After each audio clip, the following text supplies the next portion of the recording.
Chapter light का part 3 start करने वाले हैं। पहले पार्ट में हम लोगों ने लाइट के बारे में पढ़ा था, दूसरे पार्ट में था लॉ ऑफ रिफ्लेक्शन, और आज पार्ट 3 है जहां हम लोग पढ़ेंगे law of refraction, Snell's law समझेंगे और बहुत बेहतरीन क्वेश्चन करके दिखाएंगे किस तरीके से क्वेश्चन करते हैं, और समझेंगे हम लोग कि स्नेल्स लॉ पे क्वेश्चन कैसे कैसे आते हैं, वेलोसिटी को कैसे रिलेट करते हैं, लैम्डा के साथ कैसे रिलेशन होता है, और लाइट किस तरीके से अगर रेयर से डेंसर में जाएगी तो क्या होगा, अगर डेंसर से लाइट रेयर मीडियम जाएगी तो किसमें क्या चेंज आएगा। सारी चीजों को हम लोग डिस्कस करने वाले हैं बहुत आसान तरीके से। तो स्टार्ट करते हैं। पहली बात तो रिफ्रैक्शन का मतलब होता क्या है, ठीक है। रिफ्रैक्शन का मतलब होता है सिंपल, बेंडिंग ऑफ लाइट। जब लाइट एक मीडियम से दूसरे मीडियम में जाती है, ठीक है। अच्छा, मीडियम का मतलब क्या हुआ, मीडियम का मतलब ये हुआ कि जैसे मान लो एयर हो गया मीडियम, ठीक है, जिसमें लाइट पास हो रही है। दूसरा हो सकता है ग्लास हो सकता है मीडियम, वाटर हो सकता है मीडियम, इसमें से कोई भी चीज मीडियम हो सकता है। मतलब डेंसिटी का फर्क आ जाएगा ना, जैसे एयर की डेंसिटी क्या होती है, कम होती है, वाटर की डेंसिटी ज्यादा होती है, तो डेंसिटी का फर्क आ गया ना। तो वही चीज यहाँ पे होगा। रिफ्रैक्शन में लाइट एक मीडियम से, ठीक है, मतलब कह सकते हैं एयर से वाटर मतलब दूसरे मीडियम में जा रही है, लेकिन रिफ्लेक्शन में क्या था, वहां पे एक ही मीडियम रहता है, ठीक है। ये दोनों में फर्क है। तो आता क्या चेंज है, जब लाइट एक मीडियम से दूसरे मीडियम में जाती है तो लाइट क्या करती है, वो बेंड कर जाती है, ठीक है। तो बेंडिंग क्यों होती है उसके बारे में समझेंगे। पहले समझते हैं what is refraction. Bending of light, लिख देते definition, bending of light, light का मुड़ जाना, ठीक है, when it passes from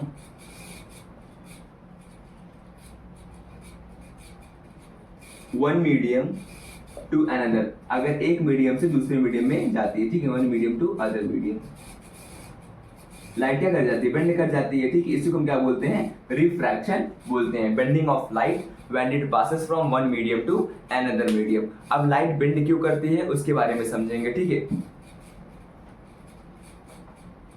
bending of light, bending of light is due to change in velocity, change in velocity। Light की speed कह सकते हैं, फिर कह सकते हैं वेलोसिटी जो होती है जब एक मीडियम से दूसरे मीडियम में आते हैं वो बदल जाती है, ठीक है। हमने भी क्या बोला कि लाइट एक मीडियम से दूसरे मीडियम में जाएगी तो मीडियम में जाने से डेंसिटी का फर्क होता है, डेंसिटी फर्क होने से तो लाइट की जो स्पीड होती है वो चेंज हो जाती है, ठीक है। अब जैसे बनाते हैं यहाँ पे समझने के लिए, हमने क्या बना दिया, एक इस तरीके से लाइन बना दिया जिससे पता चले, इसको बोलेंगे हम लोग रेयर मीडियम, ठीक है। रेयर मतलब क्या हो गया, जिसकी डेंसिटी कम होगी, ठीक है। क्या होगी, इसकी डेंसिटी कम होगी, इसको हम बोलेंगे डेंसर मीडियम, ठीक है, क्योंकि इसकी डेंसिटी ज्यादा होगी, डेंसर मीडियम, ठीक है। इसको बोलेंगे रेयर मीडियम, इसको बोल रहे हैं डेंसर मीडियम। रेयर क्यों बोले, क्योंकि इसकी डेंसिटी कम है, इसको डेंसर इसलिए बोले क्योंकि इसकी डेंसिटी ज्यादा है, ठीक है। अब होगा क्या, लाइट को हम पास कराएंगे, ठीक है। ये क्या बना दिया हमने, इसको बोलते हैं नॉर्मल, ठीक है। सबको पता होगा जो भी सरफेस है उसके परपेंडिकुलर जो लाइन होती है उसको हम क्या बोलते हैं, नॉर्मल। परपेंडिकुलर मतलब ये जो होगा वो 90 डिग्री होगा, ठीक है। ये क्या होगा, 90 डिग्री होगा, ठीक है। चलो इसको लिखते नहीं, बता दिया मैंने। अब समझना, यहाँ पे जब लाइट यहाँ से पास करके जाएगी, ठीक है, ये मीडियम 1 है, ठीक है, ये क्या है, मीडियम 1 है, और एक ऐसा है मीडियम 2 है, ठीक है, मीडियम 2 है। रेयर में क्या हो सकता है, एयर हो सकता है, ये मान लेते हैं ये वाटर है, ठीक है, क्योंकि वाटर की डेंसिटी कम होती, वाटर की डेंसिटी ज्यादा होती है, एयर की डेंसिटी कम होती है, ठीक है, इसलिए उसको ऊपर रखा, ऑप्टिकली रेयर मीडियम है और ये डेंसर मीडियम है, ठीक है। तो लाइट जब पास करके यहाँ से जाएगी एक मीडियम से दूसरे मीडियम में, उसको जाना चाहिए था सीधे ऐसे, भाई ऐसे आई सीधे चले जाना चाहिए था, लेकिन लाइट क्या होगी, वो हल्का सा अंदर की तरफ बेंड करेगी, ठीक है। जब लाइट रेयर मीडियम से डेंसर मीडियम में आई तो लाइट जो है वो नॉर्मल, ये नॉर्मल है ना, ये वाली लाइन नॉर्मल है, तो नॉर्मल की तरफ बेंड हो गई, ठीक है। Light bend toward normal. इसको क्या बोलते हैं, इसको बोलते हैं इंसिडेंट रे। क्या बोलते हैं, इंसिडेंट रे बोलते हैं, ठीक है। और इसको क्या बोलते हैं, रिफ्रैक्टेड रे, रिफ्रैक्टेड रे बोलते हैं, ठीक है। और ये क्या है, नॉर्मल है, क्या है, ये बहुत नॉर्मल है ना, नॉर्मल हो गया, ठीक है। अब एंगल आई और एंगल आर किसको बोलते हैं, ठीक है। हमने रिफ्लेक्शन में भी बताया था, फिर से एक बार समझेंगे।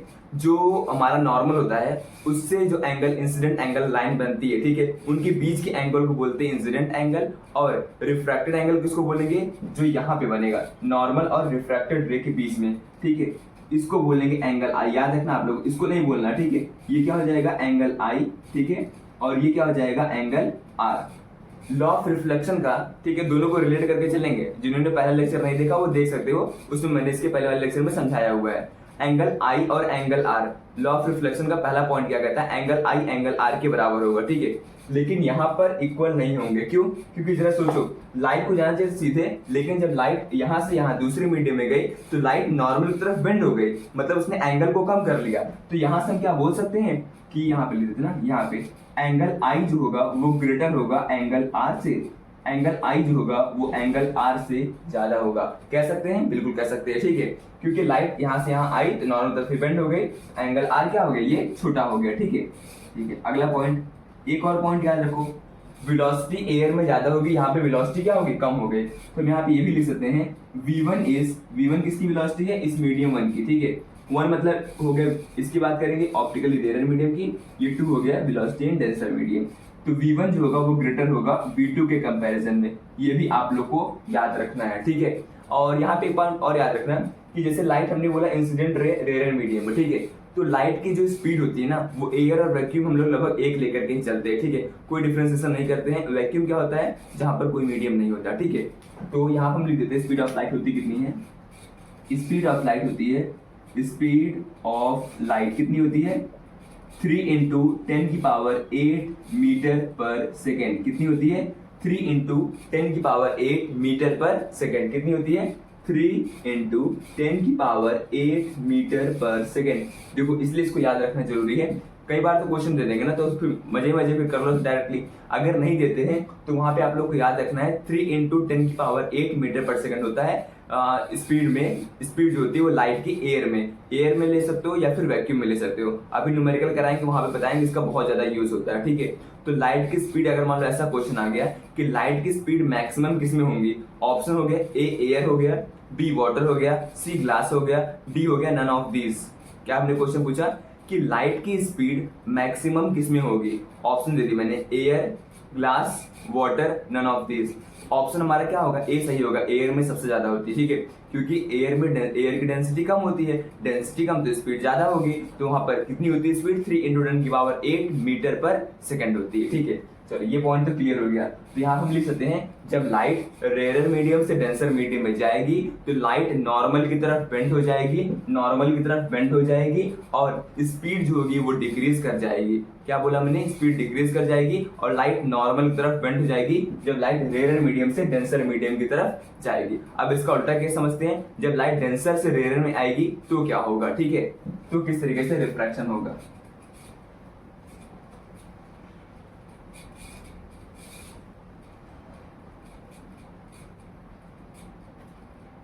इस तरीके से बनाते हैं फिर से एक सरफेस। वही सेम कंडीशन लेंगे, यहाँ पे हम ले लेते हैं एयर। चलो यहाँ पे एयर नहीं, अब यहाँ पे ले लेते हैं वाटर, ठीक है। क्योंकि मुझे ऊपर डेंसिटी ज्यादा रखनी है, नीचे डेंसिटी कम रखनी है, तो यहाँ पे नीचे कर देते हैं एयर, ठीक है। ये कैसा मीडियम है, ये डेंसर मीडियम है, ठीक है। और ये कैसा मीडियम है, रेयर मीडियम है, ठीक है। अब लाइट को पास कराते हैं, इसको क्या बोलेंगे, वही सेम चीज वापस आ गया, नॉर्मल जो कि मीडियम के परपेंडिकुलर होगा, 90 डिग्री बनाएगा, ठीक है। तो लाइट यहाँ से जब हम लोग पास कराएंगे, इसको बोलते हैं, जो लाइट आती है इसको बोलते हैं इंसिडेंट रे, ठीक है। इसको ऐसे बनाते हैं, इंसिडेंट हो गया, ठीक है। ये कौन सा हो गया, इंसिडेंट। ये एंगल क्या होता है, एंगल आई, जाना चाहिए था इसको सीधे, ठीक है। अब उल्टा हो गया ना, ऊपर डेंसिटी ज्यादा, नीचे डेंसिटी कम। तो लाइट क्या होगी, लाइट जो सीधे आ रही थी, इस तरीके जो सीधे आ रही थी, वो इस साइड बाहर की तरफ चलेगी, नॉर्मल से अवे होकर चली जाएगी इस तरीके से। एंगल आई, अब इसको बोलेंगे एंगल आर, एंगल आई इसको बोलेंगे और एंगल आर ये हो गया। तो मुझे तो दोनों में से बड़ा कौन सा होगा, एंगल आई होगा या एंगल आर। भाई देख के लग रहा है ना कि ये नॉर्मल से अवे चलेगी, एंगल आर यहाँ पे ग्रेटर हो गया, ठीक है। तो हम लिखेंगे पहला पॉइंट क्या कि एंगल आर इज, ठीक है, refracted angle is greater than incident angle. Refracted angle incident angle से ज्यादा हो जाएगा, ठीक है। और पॉइंट क्या लिख सकते हैं, इस स्पीड की बात करें, सब कुछ वैसे ही चलेगा, ठीक है। यहाँ पे मान लेते हैं स्पीड हमारे पास है v1, ठीक है। यहाँ पे स्पीड मानते हैं v2 के बराबर है, ठीक है। तो यहाँ पे क्या हो जाएगा, v2 जो होगा, क्या होगा, v2 is greater than v1। तो लाइट की स्पीड बढ़ जाएगी, ठीक है। हमने क्या बोला, जब लाइट वाटर से एयर में आएगी स्पीड उसकी क्या हो जाएगी, बढ़ जाएगी। क्यों, क्योंकि फिर वही रीजन, वाटर डेंसर है, लाइट क्या है, रेयर मीडियम है तो डेंसर से रेयर में आने पे स्पीड क्या हो जाएगी, बढ़ जाएगी। काफी इंपॉर्टेंट पॉइंट जो आप लोग को याद रखना है। और हम यहाँ पे लिख सकते हैं ना ये पॉइंट कि रिफ्रैक्टेड रे, जो रिफ्रैक्टेड रे है, move away from normal, move away from normal, ठीक है, नॉर्मल से दूर चली गई। ठीक है, क्या हो गया, नॉर्मल से दूर चली गई। कब चली गई, जब लाइट डेंसर से रेयर मीडियम में आई तो। ठीक है, अब यहां तक तो क्लियर हो गया रिफ्रैक्शन ये चीजें होती हैं कि किस तरीके से काम चल रहा है। अब इसमें आता है दो लॉ, उसके बारे में डिस्कस करेंगे। ठीक है, जैसे हम लोगों ने रिफ्लेक्शन में दो लॉ पढ़े थे, एक बार रिवाइज करा दे। Angle I equals to angle R, और दूसरा क्या था कि इंसिडेंट रे, रिफ्लेक्टेड रे और नॉर्मल तीनों एक ही प्लेन में लाई करेंगे। ठीक है, ये जो दूसरा वाला लॉ है ना, वो रिफ्लेक्शन और रिफ्रैक्शन का दोनों का सेम है। ठीक है, फर्क कहाँ पे आ जाता है, पहले वाले लॉ में। क्यों, क्योंकि जो पहला वाला लॉ ऑफ रिफ्लेक्शन है वो कहता है angle I equals to angle R, लेकिन हम लोगों ने यहाँ पे क्या देखा, एंगल आई और एंगल आर एक दूसरे के इक्वल नहीं है। ठीक है, जब लाइट डेंसर से रेयर में आ रही थी तो आर ज्यादा हो गया, जब लाइट रेयर से डेंसर में जा रही थी तो आई ग्रेटर हो गया, तो वहां पर भी रेडिएशन निकल के आता है। उसको बोलते हैं, स्नेल्स अंकल थे उन्होंने दिया था स्नेल्स लॉ। क्या होता है, sine I upon sine R equals to refractive index. नया टर्म यहाँ पे आ गया रिफ्रैक्टिव इंडेक्स। ठीक है, क्या आ गया, रिफ्रैक्टिव इंडेक्स। बात करते हैं हम लोग स्नेल्स लॉ। इनके अकॉर्डिंग जो साइन आई होगा और साइन आर, इनका जो रेशियो होगा वो कैसा होगा, वो कांस्टेंट होगा, मतलब वो बदलने वाला नहीं है। ठीक है, और ये किसके इक्वल होगा, ये होगा इक्वल रिफ्रैक्टिव इंडेक्स के इक्वल होगा, रिफ्रैक्टिव इंडेक्स के इक्वल होगा। इसको ऐसे बना सकते हैं, न्यू बोलते हैं इसको। ठीक है, ऐसे बना दो, इसको बोलते हैं रिफ्रैक्टिव इंडेक्स। क्या कहा उन्होंने, जो sine I upon sine R का जो रेशियो होगा, ठीक है, इंसिडेंट एंगल का साइन के साथ जो फंक्शन होगा रिफ्रैक्टेड एंगल के साइन के फंक्शन के इक्वल होगा। ठीक है, समझाते हैं इनका मतलब क्या था कहने का। अलग अलग मीडियम लेकर के हम लोग डिस्कस करेंगे। यहाँ पे ये हमें बना दिया नॉर्मल, ये हो गया नॉर्मल, ये हो गया नॉर्मल। लाइट को पास कराते हैं, जैसे मान लो अगर लाइट को मैंने इस तरीके से यहाँ से पास कराया, ठीक है, ये लेते हैं रेयर मीडियम, रेयर मीडियम है और ये रेयर मीडियम है, नीचे लेके डेंसर मीडियम, ये डेंसर मीडियम है और ये डेंसर मीडियम है। तो लाइट इस तरीके से जाना चाहिए था सीधे इसको, लेकिन लाइट क्या हो गई, इस तरह से यहाँ पे बेंड हो गई, लाइट ऐसे पास हो गई। एक बार हमने ऐसे लिया, ठीक है, इस तरीके से पास कराया, लाइट उधर जाना चाहिए था, इधर ये बेंड करके चली गई। ठीक है, फिर एक एंगल, मतलब तीनों में अलग अलग एंगल लेकर के हम लोग डिस्कस कर रहे हैं, फिर लाइट बेंड करके यहाँ पर चली गई। ठीक है, तो यहाँ पे देखो क्या हुआ, यहाँ पे एंगल आई इसको बोलेंगे, ठीक है, एंगल आर इसको बोलेंगे, एंगल आई इसको बोलेंगे और एंगल आर ये हो जाएगा, इसको बोलेंगे एंगल आई और ये हो जाएगा एंगल आर।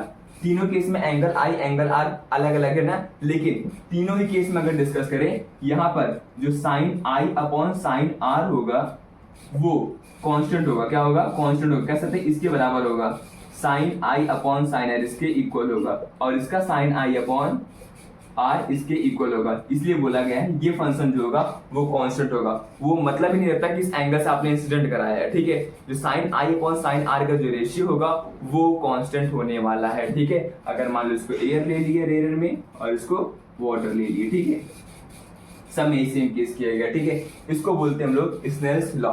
क्या होता है, sine I upon sine R equals to constant that is equals to refractive index. अब इसको लिखने का तरीका सीखते हैं, इसको लिखा कैसे जाता है किसी भी मीडियम के लिए, क्योंकि ये जो टर्म है ना, ये एब्सोल्यूट फॉर्म में भी लिखते हैं और रिलेटिव फॉर्म में भी लिखते हैं। एक तरीके का रेशियो है, तो पहले इसके एसआई यूनिट के बारे में बात करते हैं। एसआई यूनिट क्या हो जाएगा इसका, फिर लिखने का तरीका सीखेंगे। एसआई यूनिट क्या हो जाएगा, रेशियो है सेम क्वांटिटी का, इसकी कोई एसआई यूनिट नहीं होती, नो यूनिट। रिफ्रैक्टिव इंडेक्स लिखना है तो किसी भी चीज का, जैसे मान लो डायमंड का होता है 2.42, तो 2.42 लिखेंगे, आगे मीटर, मीटर पर सेकंड कोई भी यूनिट नहीं रहती है इसमें। ठीक है, तो क्या होती है, रिफ्रैक्टिव इंडेक्स की कोई भी यूनिट नहीं होती है। लिखने का तरीका क्या होता है, जैसे मान लो लाइट इस तरीके से, ये नॉर्मल बना हुआ है, ये मीडियम बना हुआ है, ये है रेयर मीडियम मीन्स एयर मान लेते हैं, और इसको हमने मान लिया वाटर है। ठीक है, तो लाइट इस तरीके से आएगी, वही सेम केस चल रहा है, यहाँ पे बेंड करके इधर चली गई। ठीक है, ये हो गया एंगल आई और ये हो गया एंगल आर। लिखेंगे कैसे इसके लिए रिफ्रैक्टिव इंडेक्स, लिखने का तरीका ऐसा होता है, इस तरीके से लिखते हैं म्यू। ठीक है, ये क्या है, रिफ्रैक्टिव इंडेक्स का सिंबल ऐसे बना दिए। ठीक है, अब लाइट रेयर से डेंसर मीडियम में, एयर से वाटर में गई है। कहां से गई है, एयर से वाटर में गई है। तुम लोग पहले लिखेंगे water with respect to air, इस तरीके से लिखते हैं, refractive index of water with respect to air. क्या हो जाएगा, refractive index of water upon refractive index of air. ये बहुत इंपॉर्टेंट समझने के लिए इस तरीके से लिखते हैं। इसका मतलब समझिए क्या है, इसका मतलब ये होगा refractive index of water with respect to air. Water का रिफ्रैक्टिव इंडेक्स एयर के रिस्पेक्ट में क्या होगा, refractive index of water upon refractive index of air. इस तरीके से इसको लिखा जाता है। अगर एब्सोल्यूट फॉर्म में लिखना है तो उसको नहीं लिखते हैं, बात एक ही होती है, रिफ्रैक्टिव में लिखो, इसको ऐसे भी लिख सकते हैं, NW भी लिख सकते हैं, ये नहीं लिखते हैं, इसको ऐसे लिखो NWA। ठीक है, हमेशा एब्सोल्यूट टर्म इसके लिए डिफाइन नहीं करते, इसको हमेशा रिलेटिव फॉर्म में लिखते हैं, किसी से रिलेट करके, और वो हमेशा क्या होता है, एयर होगा या तो वैक्यूम होगा।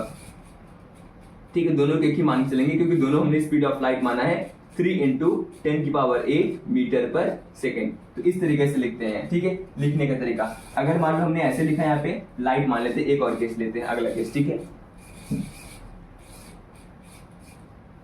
इसको इस तरीके से लिख दिया। अगर मान लो ऐसा मानते हैं, ऊपर यहाँ पे वाटर है, ये वाटर मान लेते हैं, नीचे मान लिया मैंने एयर है, इस तरीके से बना दिया। लाइट इस तरीके से यहाँ पे आएगी और ये अवे हो जाएगी। ठीक है, जहाँ से इसको सीधे ऐसे दूर चली गई। ठीक है, ये हो गया एंगल I और ये हो गया एंगल R। तो यहाँ पे लिखना होगा, कैसे लिखेंगे, पहले इसके लिए लिखेंगे। ठीक है, N air with respect to water. ठीक है, पहले क्या आएगा एयर, फिर क्या आएगा वाटर। लाइट जहां पे जा रही है उसका पहले लिखते हैं। ठीक है, यहाँ पे क्या हो जाएगा NA/NW। इस तरीके से इसको लिखा जाता है। ठीक है, मतलब पहले अगर W आ रहा है तो refractive index of W upon नीचे आ जाएगा एयर। W मतलब वाटर हो गया ना, नीचे क्या आ जाएगा, एयर का आ जाएगा। वैसे अगर यहाँ पे A है तो पहले इसका लिखेंगे, उसके बाद क्या लिखेंगे, इसका लिखेंगे। ठीक है, अच्छा दोनों के बीच में रिलेशन क्या है, NWA मतलब refractive index of water with respect to air का, और refractive index of air with respect to water का इनवर्स रिलेशन। इसको ऐसे लिख सकते हैं, इक्वल्स टू 1/, इसका उल्टा कर दो, ये इसके बराबर हो जाएगा। ठीक है, मतलब NWA equals to 1/NAW means refractive index of water with respect to air किसके बराबर होगा, 1/ refractive index of air with respect to water के इक्वल होगा। ठीक है, ये हो गया रिफ्रैक्टिव इंडेक्स। न्यूमेरिकल जब आते हैं ना तो वहां पे वेवलेंथ भी दे देते हैं, वेलोसिटी भी यूज करते हैं। उसको कैसे सॉल्व करेंगे वो अब हम लोग समझने वाले हैं कि रिफ्रैक्टिव इंडेक्स को वेवलेंथ की फॉर्म में कैसे लिखें और वेलोसिटी की फॉर्म में कैसे लिखा जाएगा, क्योंकि वहां से क्वेश्चन बनते हैं। Different form of refractive index. ठीक है, डाल देते हेडिंग इसकी, डिफरेंट फॉर्म ऑफ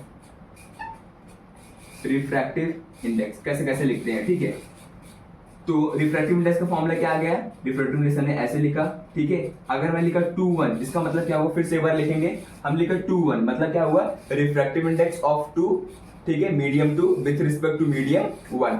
तो कैसे लिखने का तरीका क्या हो जाएगा इसका, N2/N1 ऐसे लिखा जाता है। ठीक है, मीन्स लाइट इस तरीके से है, ऐसे पास होकर के यहाँ पे जा रही है, ये मीडियम 1 होगा, इसको ले लेते हैं 2 हो गया। ठीक है, ये एंगल I और ये एंगल R, इसके लिए बता रहे हैं कैसे लिखेंगे, 2:1 फिर यहाँ पे N2/N1 आ जाएगा। ठीक है, रिफ्रैक्टिव इंडेक्स इसको ऐसे भी लिख सकते हैं, sin R, जो कि हम लोगों ने सीखा था, मतलब ये इसके बराबर होगा और ये इसके इक्वल कर सकते हैं। ठीक है, means refractive index of 2 with respect to 1 equals to N2/N1 equals to sin I/sin R।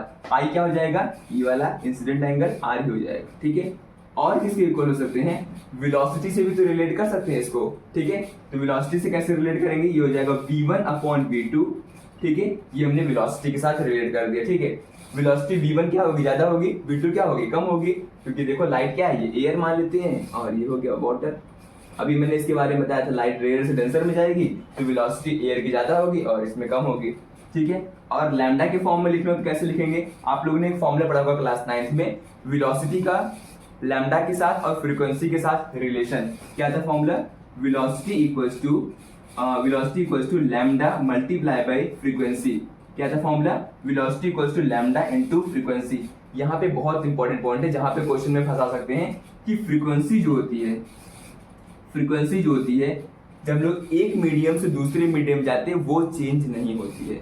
Means air में वाटर में है, फ्रीक्वेंसी नहीं बदलेगी, वाटर से ग्लास में है, फ्रीक्वेंसी नहीं बदलेगी, एयर से ग्लास में है, ग्लास से एयर में, कहीं पे भी गए, एक मीडियम से दूसरे मीडियम में गए तो फ्रीक्वेंसी नेवर चेंज। ठीक है, फ्रीक्वेंसी नेवर चेंज, कभी भी चेंज नहीं होती है। ठीक है, तो यहाँ हम क्या ले सकते हैं इसकी जगह, λ1, ठीक है, λ1 into frequency upon lambda 2 into frequency, तो फ्रीक्वेंसी कट गया, तो फॉर्मूला क्या आ जाएगा, लैम्डा 1 अपॉन लैम्डा 2, उसको हटा देते कट गया, तो फॉर्मूला क्या आ गया, ये फॉर्मूला बहुत इंपॉर्टेंट है, क्या हो गया, n21 equals to n2 upon n1 sine I upon sine R v1 upon v2 lambda 1 upon lambda 2। कोई भी क्वेश्चन आए सबसे पहले इसको वहां पे लिख दो, अब फिर वहां पे देखो क्या गिवन है और क्या मुझे निकालना है। जितने भी न्यूमेरिकल हम कराएंगे सबसे पहले वहां पे ये चीज लिखेंगे और सॉल्व करना स्टार्ट करेंगे, न्यूमेरिकल पूरी तरीके से सॉल्व हो जाएगा, क्योंकि मुझे पता रहेगा ना कि मान लो यहाँ पे मुझे ये दे दिया गया, ये दे दिया गया, ये दे दिया गया, ये पूछ लिया गया, आपस में कहीं ना कहीं चीजों को रिलेट करके ही दिया जाएगा, कोई अलग से चीज यहाँ पे नहीं दी जाएगी, ठीक है।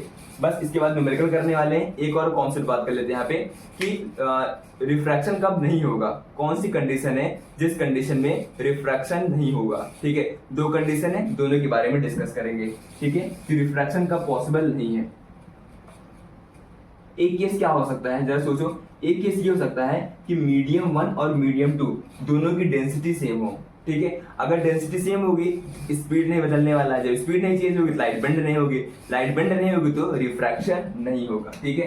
तो हम लोग ले लेते पहला, ठीक है, अगर medium same, medium 1 and medium 2 are of same density, same density मतलब क्या है, मतलब है मीडियम 1 और मीडियम 2 सेम है, ठीक है। जैसे मतलब लाइट ऐसे पास करा रहे हैं, ये है, ये भी एयर है और ये भी एयर है, तो लाइट क्या होगा, सीधे निकल जाएगी ना। अगर मान लीजिए ये वाटर है, ये भी वाटर है, लाइट पास कराएंगे सीधे से निकल जाएगी। लाइट की स्पीड ही नहीं चेंज होगी, जब स्पीड नहीं चेंज होगी तो लाइट बेंड नहीं होगी, लाइट बेंड नहीं होगी तो रिफ्रैक्शन नहीं होगा।